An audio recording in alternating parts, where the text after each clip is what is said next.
Сегодня мы находимся в селении Кокодой, на так называемом Кокодойском городке мертвых. Он состоит из более 20 полуподземных и подземных склепов. Впервые этот памятник исследован, научно описан Марковиным. Он здесь расчистил несколько полуподземных склепов. Возможно, здесь склепов еще больше, потому что здесь, судя по провалам, здесь больше 20 склепов подземных и полуподземных. Не обязательно все должны были провалиться, поэтому здесь может быть еще столько же, да, и еще больше не разрушенных склепов целых.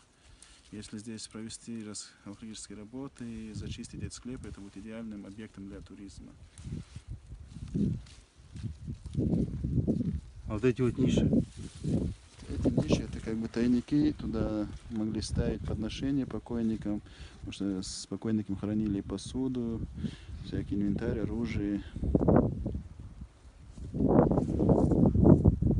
А вот эти вот выступающие? Выступы — это каменные полки, на них лежали трупы.